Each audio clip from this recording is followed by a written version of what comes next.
अगर उसमें मेंटेनेंस पत्नी फाइल करती है तो उसके द्वारा कहीं एक एक बात को उसे साबित करना होगा। अगर पति असमर्थ है तो मेंटेनेंस अलाउड नहीं होगा या उसे मेंटेनेंस नहीं देना होगा, ये पति को साबित करना होगा। दूसरी अच्छी बात यह है कि पत्नी को उचित कारण देना होगा, युक्ति युक्त कारण देना होगा अलग रहने का। क्यों अलग रह रही है, क्यों उसके साथ जा नहीं रही है, उसका क्या कारण है। अगर पत्नी साबित नहीं करेगी या युक्ति युक्त यानी पर्याप्त आधार नहीं है, उसके पास पर्याप्त सबूत नहीं है, तो भी उससे मेंटेनेंस नहीं मिलेगा। जैसा कि आज की स्थिति में आप देख रहे हैं, वो मायके 2 साल से बैठी लेकिन मेंटेनेंस का ऑर्डर करा के मेंटेनेंस बराबर ले रही। यानी कि ये पेंशन योजना, गवर्नमेंट की ये पेंशन योजना, ये माना जाए कि भाई पत्नियों के लिए ये पेंशन योजना है, मायके बैठ जाओ मेंटेनेंस लो। तो ये चीजें नहीं चलेंगी अगर नया कानून लागू होता है तो। तीसरी बात, बैंक स्टेटमेंट कोर्ट मंगाएगा। अब ये कुछ लोगों ने ये भी कहा या कुछ लोग ये भी कहते हैं भाई बैंक स्टेटमेंट मंगाएगी या बैंक नया खाता खुलवा के दे देगी। ऐसा नहीं है। आजकल आधार और पैन से लिंक है, एक नहीं सारी स्टेटमेंट आपको पता चल जाएगी, सारे बैंक अकाउंट्स के बारे में पता चल जाएगा। तो पत्नी झूठ नहीं यहाँ भी नहीं बोल सकती है, उसे अपना बैंक अकाउंट देना होगा, स्टेटमेंट देना होगा कि उसकी क्या आय है, क्या खर्च है, क्या सारी चीजें। अगर पैसा उसके खाते में है, जरूरत से ज्यादा है या पर्याप्त है, तो उसी के अकॉर्डिंग मेंटेनेंस लगेगा, वरना खारिज हो जाएगा। चौथी बात, अगर पत्नी पढ़ी लिखी है, वो अपनी रोजी रोटी कमाने में सक्षम है, तो भी मेंटेनेंस नहीं मिलेगा। तो कहने का मतलब ये भी बहुत अच्छी बात है। आजकल कौन पढ़ा लिखा नहीं, ज्यादातर लोग पढ़े लिखे हैं। और औरतें तो भैया न पूछो, बहुत अच्छी बात है पढ़े लिखे, लेकिन परिवार को बहुत पढ़े लिखे हो, दोनों के लिए बात है, चाहे पति के लिए चाहे पत्नी के लिए।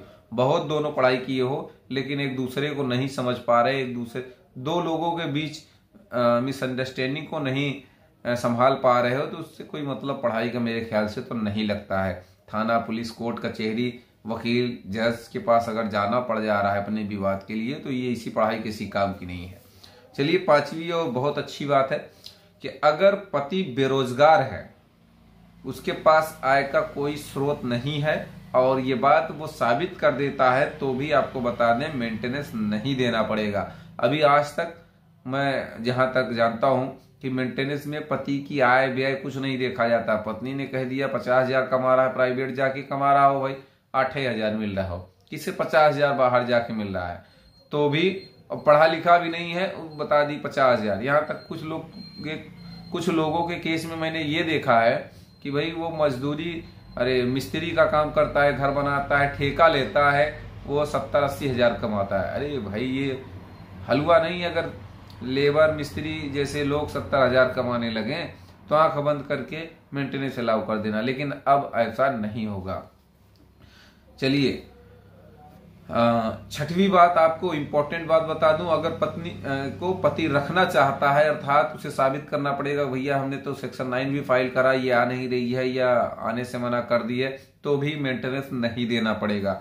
सातवां, दमदार, अगर पति ये साबित कर देता है कि पत्नी एडल्टरी में है, तो उसे भी मेंटेनेंस नहीं मिलेगा, उसे मेंटेनेंस पति को नहीं देना पड़ेगा। ये भी बहुत अच्छी खबर है।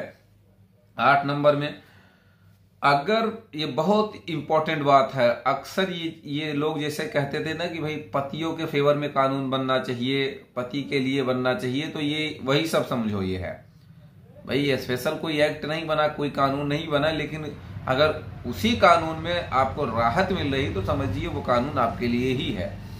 अगर पत्नी पति से ज्यादा अच्छी जिंदगी जी रही, लग्जरी जिंदगी जी रही है, ज्यादा कमा रही है, तो ऐसी स्थिति में उसे मेंटेनेंस नहीं मिलेगा। यानी कि पति को अपनी लग्जरी जीने वाली यानी लग्जरी लाइफ बिताने वाली जीने वाली पत्नी को मेंटेनेंस पति को नहीं देना पड़ेगा। ये भी बहुत अच्छी बात है। अब एक सवाल यहां लोग करते हैं कि क्या पत्नी से भी मेंटेनेंस लिया जा सकता है? तो आपको बता दें कि अगर पत्नी नौकरी में है, आप नौकरी में नहीं है, या यूं कहें कि उनकी इनकम, पत्नी की इनकम आपसे ज्यादा है और पति की नहीं है, पति बेरोजगार है, तो पति स्वयं मेंटेनेंस ले सकता है अपनी पत्नी से हिंदू मैरिज एक्ट की धारा 24 के अकॉर्डिंग। कहने का मतलब ये तो बहुत अच्छी बात हो गई भैया। तो अब शुरू हो जाओ, तुम भी लो। अगर पत्नी तुम्हारी मेंटेनेंस देने योग्य है, वो नौकरी पे है, तुम नहीं हो, तो उससे तुम मेंटेनेंस ले सकते हो। तो उम्मीद करता हूं यह वीडियो आपको बेहद पसंद आया होगा। अगर वीडियो पसंद आ गया तो एक कमेंट करके जरूर बताएं कि यह नियम लागू होना चाहिए या नहीं होना चाहिए।